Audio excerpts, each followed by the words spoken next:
There's a girl named Nishino who wakes up and gets ready for school. In the bath, she seems worried and leaves for school. She imagines reporters outside but realizes it's not true. At school, she's popular, but she dislikes a boy named Kagano. He constantly forgets her name and claims she's an NPC from a game. They talk, and Kagano finally remembers her name is Nishino. Later, Nishino helps with the school techer, but Kagano does too. Nishino reflects on her life, trying to please everyone. Kagano seems mysterious and wears a mask. One day, Nishino is kidnapped, and Kagano, also wearing a mask, rescues her in a brutal fight. The police come, and Kagano's identity remains hidden. The next day, Nishino is back at school, and Kagano greets her correctly. Nishino realizes Kagano, like her, hides behind a mask. There's a guy named Kagano who wants to be a mysterious figure known as the Eminence in Shadow. He meets a girl named Alpha who tells him about a cult called the Cult of Diablo. They decide to take on the cult together. Kagano pretends to be weak in public, but he's actually strong and skilled. He's born into a family of dark knights, and his sister Claire is expected to be their successor. His new family notices that he doesn't cry like a typical baby. Kagano realizes he's been reincarnated and decides to use this chance to gain magical powers. He trains with Claire and pretends to be an average dark knight, but secretly he's very powerful. He encounters a strange creature and experiments on it, turning it into an elf girl named Alpha. Kagano lies to Alpha about a curse and a cult called Cult of Diablo. He convinces her to join him in forming an organization called Shadow Guard. They plan to recruit descendants of heroes to make their organization stronger. After a 3-year time skip, Kagano continues training with his sister Claire,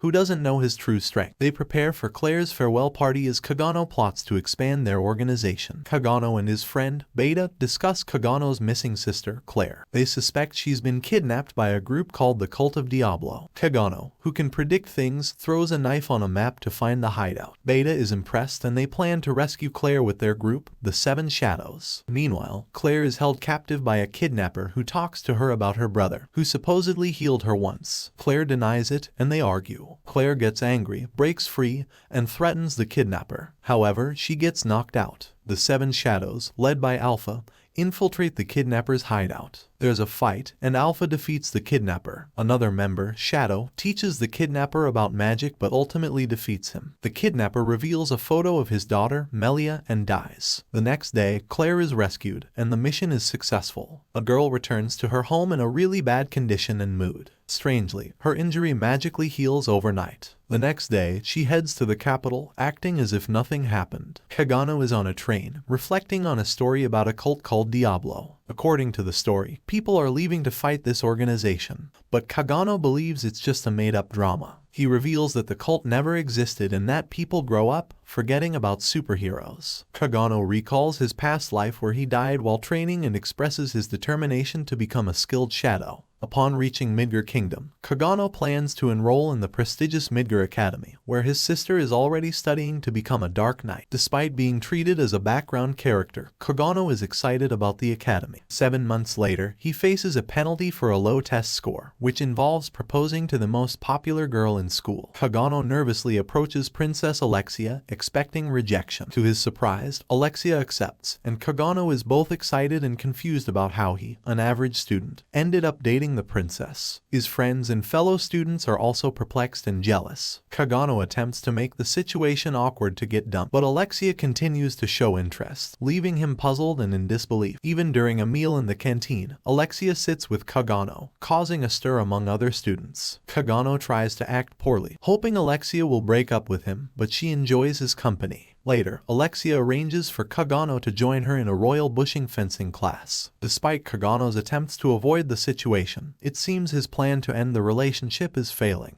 So, everyone starts learning the bushing style, where Kagano is fighting with Alexia. He observes and realizes that Alexia's attacks are ineffective, her movements are slow, and she struggles with using too much magic. Initially, he thought she was adjusting to his level, but the goal is to review and counter strokes. Kagano sees that his technique is good, but his attacks are too gentle. In this world, Alexia is considered weaker than her sister, the most powerful Dark Knight. Kagano believes Alexia's weakness is evident in her incremental skill improvement from basics. Zenon interrupts, ending the lesson. Alexia thanks Kagano, expressing dislike for his fencing style. She reveals her decision to make Kagano her boyfriend, asking Zenon to back off. Kagano, uninterested in their matters, leaves quietly. Later, Kagano and Alexia talk, and she accuses him of being a low-class boyfriend. Kagano denies involvement in her problems, prompting Alexia to reveal she knows about his fake love confession due to a lost bet. Kagano gets scared, and Alexia proposes he acts as her boyfriend until Zenon leaves her. Kagano agrees reluctantly, and they continue their relationship. People get jealous, focusing on Alexia having a boyfriend, ignoring Kagano. Alexia manipulates Kagano into following her commands, treating him like a dog.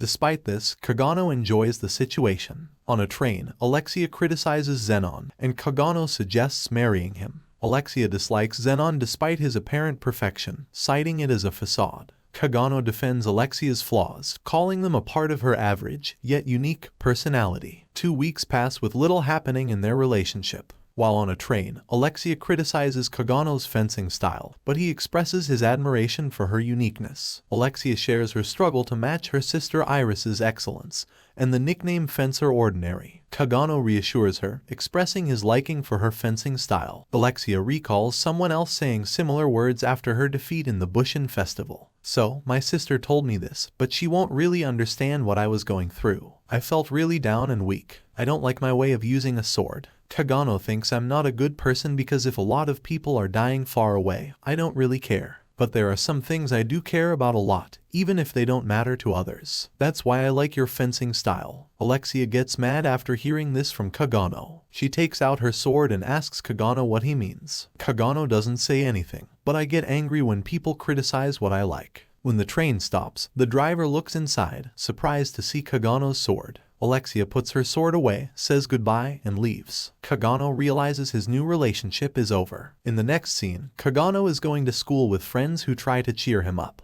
They mention his relationship ended in 2 weeks and ask if he did anything. Kagano says no, and they call him a loser, saying he should have at least kissed her. They all go to school, where Zenon and others accuse Kagano of Princess Alexia's kidnapping since he was with her last. Zenon wants to ask Kagano questions, and Kagano sees everyone is ready to fight him. To avoid more trouble, Kagano surrenders, realizing he's in a lot of trouble. Alexia wakes up in a strange place with magic chains around her. She wonders if a person named Kagan is behind this. She sees a weird creature and a scientist who claims to have royal blood. The scientist extracts Alexia's blood, revealing it's demon blood for a resurrection ritual. Meanwhile, people from an academy beat up Kagan for information about Alexia. Kagan denies knowing anything and endures torture. Alexia worries about her sister and is subjected to more blood extraction by the scientist. He plans to use her blood for a demonic ritual but feeds her when he realizes she's weak. At the academy, Zenon and Iris discuss the situation. They suspect Kagan but hesitate to jump to conclusions. Zenon wants to trust Kagan, but Iris prioritizes waiting for more information. Claire, Alexia's friend, tries to leave the dorm to save her brother but is stopped. Iris reflects on her strained relationship with Alexia. Alexia's condition worsens, and Kagan, having faced torture, heads home. He notices someone following him and encounters a mysterious girl. Alpha, Kagan's assistant, updates him on progress in investigating a cult. Kagano and his team are dealing with a powerful cult, and despite being less strong than the cult,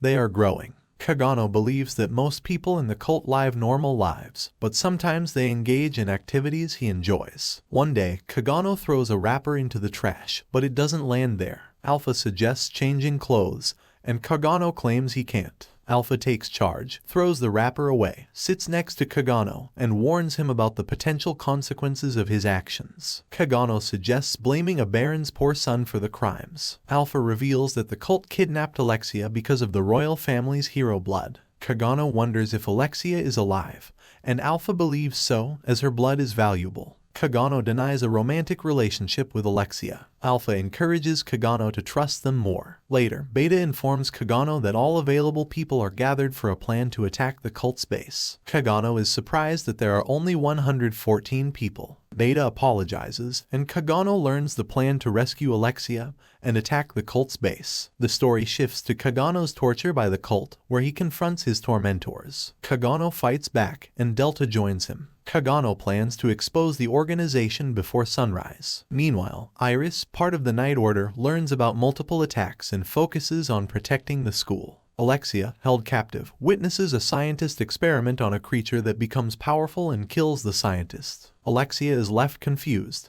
A big creature is growing, causing the building to break. Alexia quickly gets up and moves away. The creature becomes so big that it goes outside, scaring everyone. Alexia finds a key in a scientist's pocket, frees herself, and runs away. She meets Xenon on the way, who says he won't let her escape. Alexia asks why he's here, and Xenon reveals it's his facility, and he had the scientist conduct research. Alexia is angry but stays calm. Xenon wants her blood for research to secure 12 seats in rounds for more money and fame. Alexia asks about rounds, and Xenon explains it's a high-ranking knight. They argue, and Alexia fights Xenon with her sword. Xenon stops her, and Alexia uses a special ability. Xenon realizes she's copying her sister's attack. They continue fighting, and Xenon pushes Alexia into the water, claiming she can never be like her sister. Suddenly, a shadow appears, surprising both Xenon and Alexia.